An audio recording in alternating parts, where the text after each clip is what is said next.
Savoir, M. Ndjofa est aujourd'hui vice-champion du monde. Oui, Hein? Donc, oui. alors, depuis les années 2000 hein, Oui. à aujourd'hui, qu'est-ce que M. Ndjofa a apporté au jeu de dames au Cameroun? Est-ce que, par exemple, l'endroit où vous jouiez en 2000 a un peu changé? Est-ce que vous avez quand même ramené, ne serait-ce que quelques, je ne sais pas, quelques... Oui, damiers, voilà, etc. justement, Voilà, ça aussi c'est savoir. intéressant.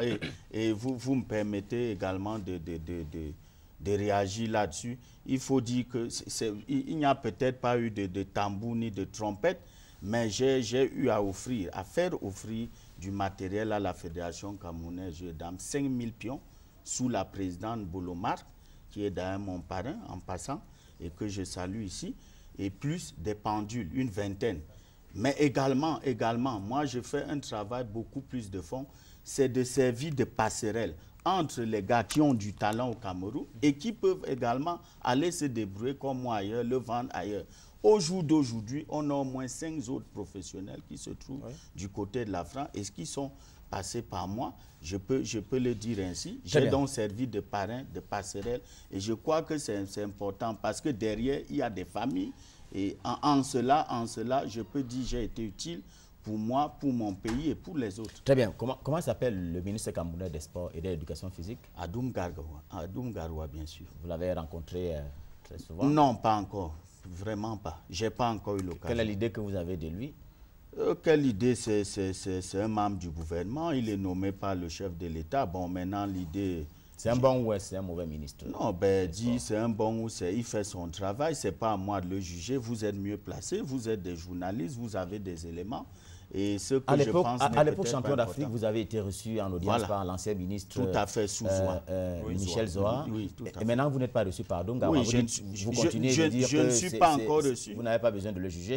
Oui, je ne suis pas encore reçu, mais j'espère que ce sera fait. C'est ce que vous êtes venu demander à cette émission? Non, pas forcément. Non, je suis venu parler de ce jeu, de ce que je fais aux Camerounais via votre tribune et je m'en réjouis d'être là, d'être l'invité ce soir. Je crois que c'est le plus important. Chacun fait son travail à son niveau. Le ministre doit également faire le leur. Tout à fait. On revient à vous tout à l'heure. Jean-Marc Ndjofa, l'invité de la reine ce soir. On revient à vous. Le temps d'observer une courte pause et de revenir à vous dans un instant.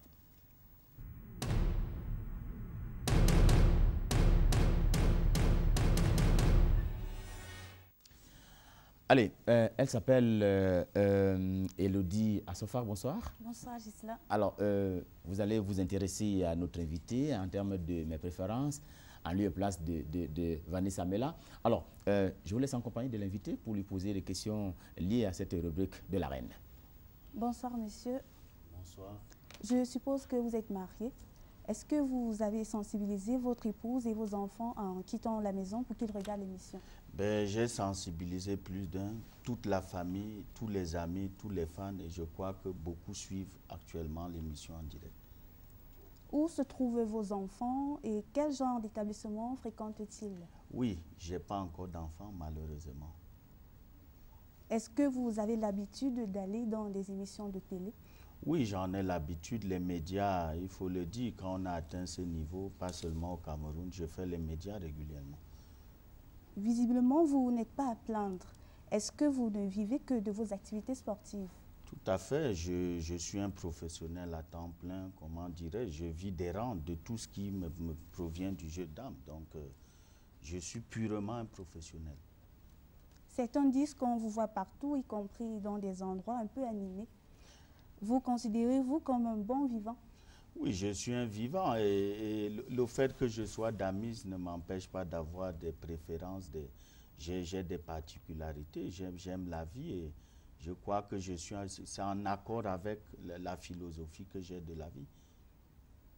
Et vous vous rapprochez de la quarantaine. Quel est le plus beau souvenir que vous gardez de votre vie de sportif?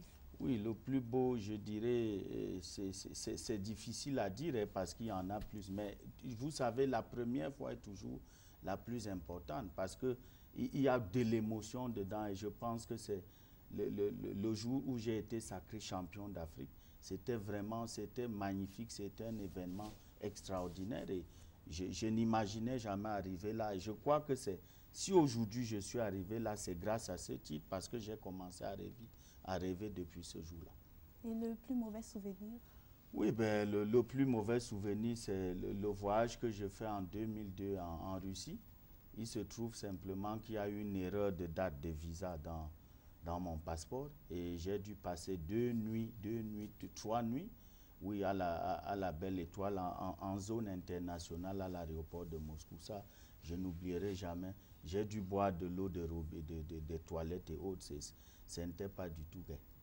S'il vous était donné en période de vacances de choisir entre les plages de Kribi et la Côte d'Azur en Europe, vous marquerez votre préférence pour quelle destination? Ben, sans réfléchir, la Côte de Kribi.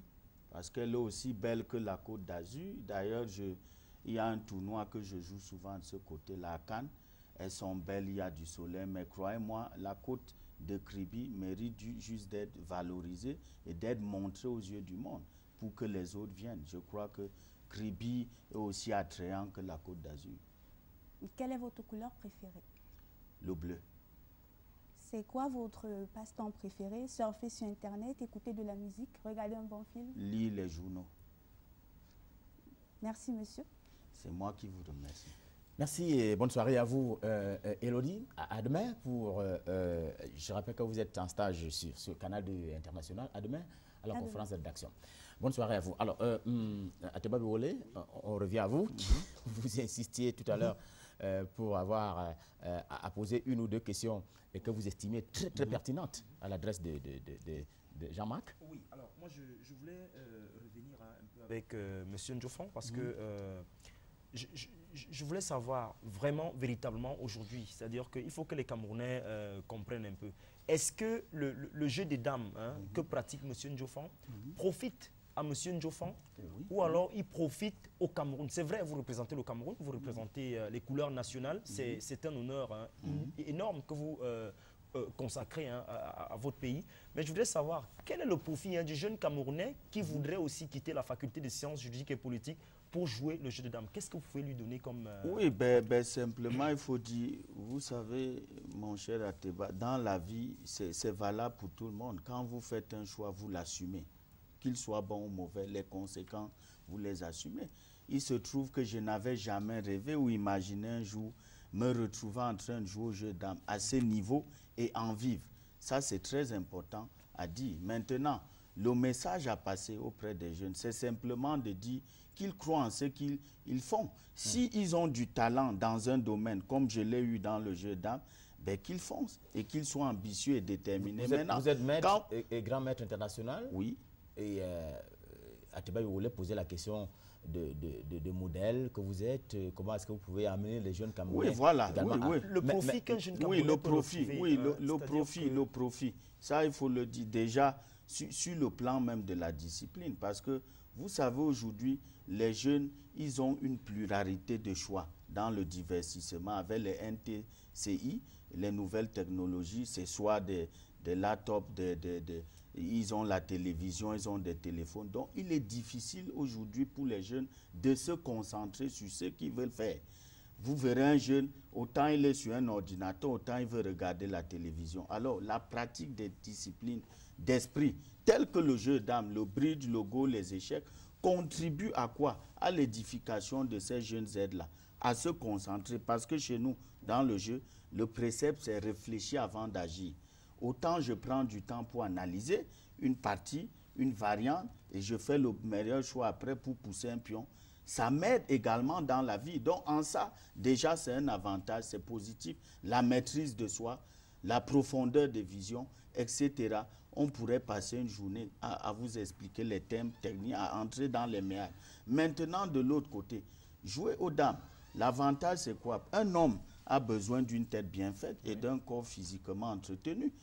Vous pouvez exercer une activité physique, mais également une activité intellectuelle qui vous permet donc d'être équilibré. Est-ce qu'on peut être vice-champion du monde comme vous l'êtes et sans appartenir? Peut-être vous n'allez pas, vous ne voulez pas le dire ici, mais votre sourire me fait dire que vous allez accepter.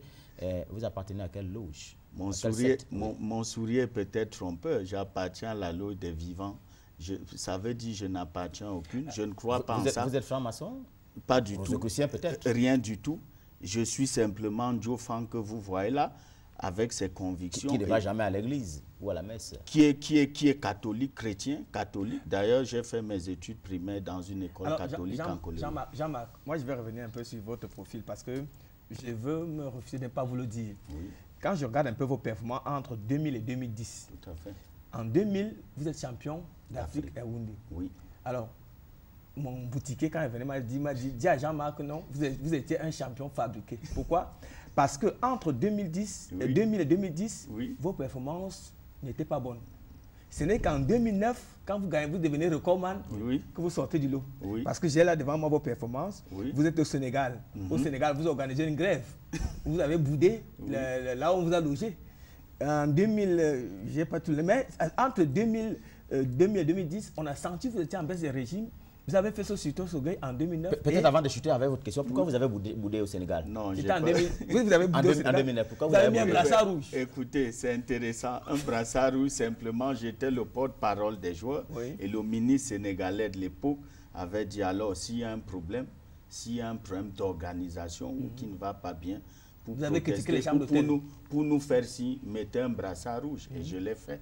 Parce que j'avais un devoir, j'étais le porte-parole, donc je l'ai fait dans alors cette baisse de régime entre 2000 et... Oui, bon, vous étiez champion fabricant en 2000? Ben non, dites-vous bien, je dis bien... Comment on joue à domicile? Il est difficile d'atteindre le sommet, et il est aisé d'atteindre le sommet, autant pour moi, et plus difficile de s'y maintenir.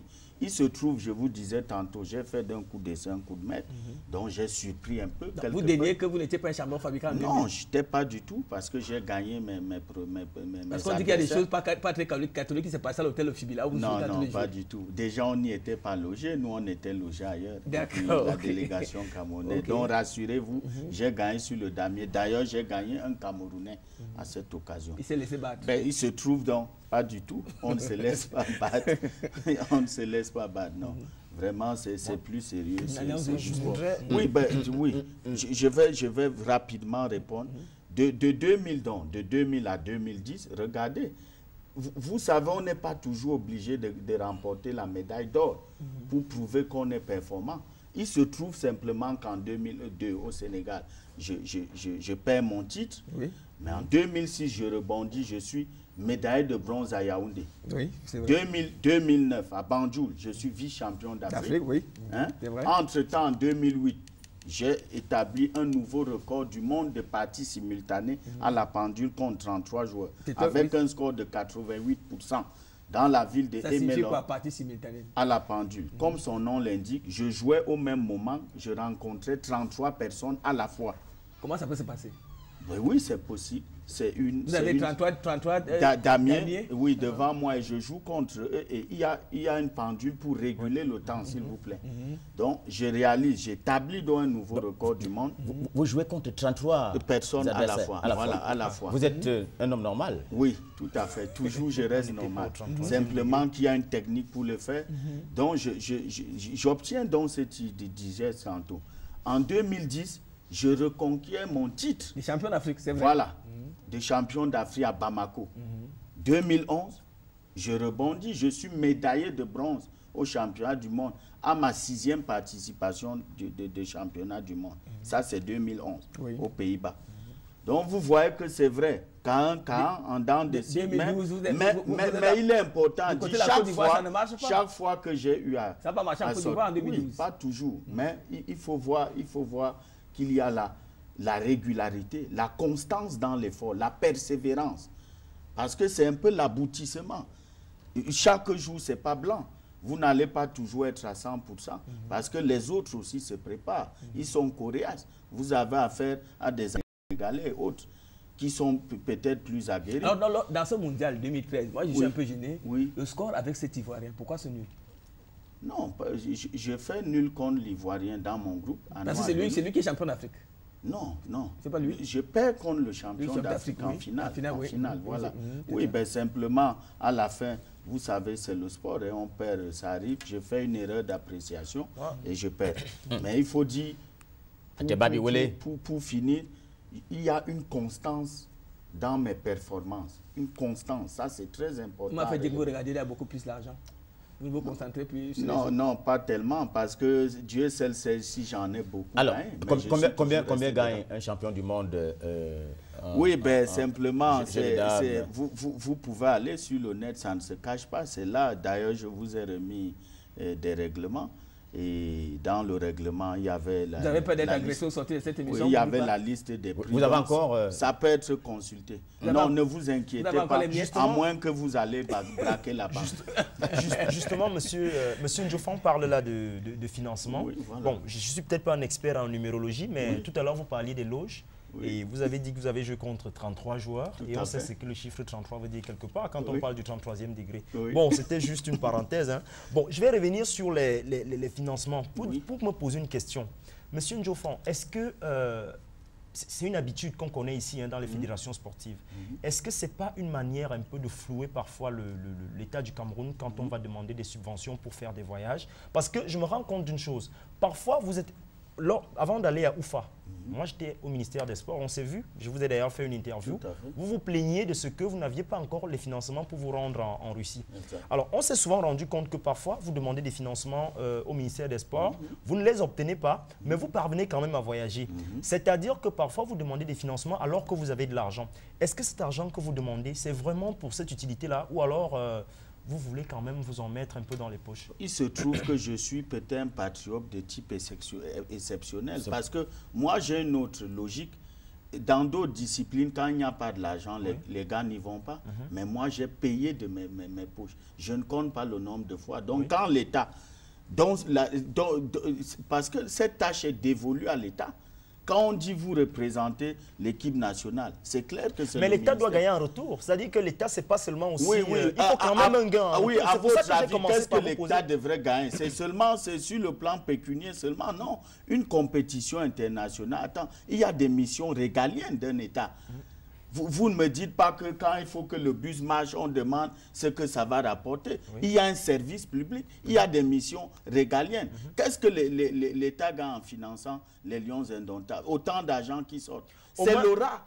Écoutez, c'est l'aura, cet argent qui est le nerf de la guerre aujourd'hui. Est-ce que ça rentre dans les caisses de l'État? Pas forcément. L'argent ne rentre peut-être pas, mais il sert les intérêts de certains. Le pouvoir, par exemple, en profite. Voilà, le pouvoir. Alors, le jeu de dames. Oui. Écoutez, on en revient. Une médaille en sport vaut une autre. Qu'elle soit une médaille de billes, je ne sais pas trop, une médaille, c'est une médaille.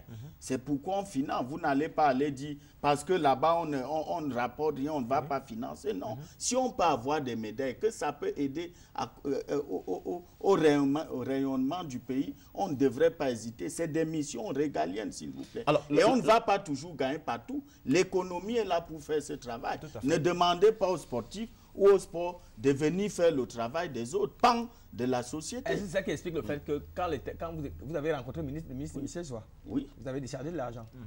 Combien? Vous avez déchargé de l'argent? Pas du tout. Combien le ministre Michel Joa vous a donné? Oui. Et vous étiez avec l'ancien président, vous avez déchargé de l'argent? Non. Peut-être pas moi. Posez la question au président. Mais vous y étiez? De toutes les façons. Est-ce que vous tentez de comprendre que le président a déchargé? Permettez-moi de répondre. Je ne vais pas répondre à la place de la fédération. Si la fédération a reçu l'argent, voilà, allez leur demander. On comprend aisément que vous accusez le président Bolomak. Non, je n'accuse personne. Non, je n'accuse personne. Je dis simplement, il y a une mission régalienne de l'État. Quelquefois, ils n'ont pas pu financer. J'ai payé de mes poches. Et la moindre des choses que je puisse demander, c'est de me rembourser cet argent. Ça a été fait? Si ça n'a pas été fait, je ne compte pas. On ne l'a pas toujours fait. Quelquefois, on me l'a promis, ça n'a pas été fait. Vous étiez témoin. Alors, le ministre me reçoit. Je suis médaillé de bronze.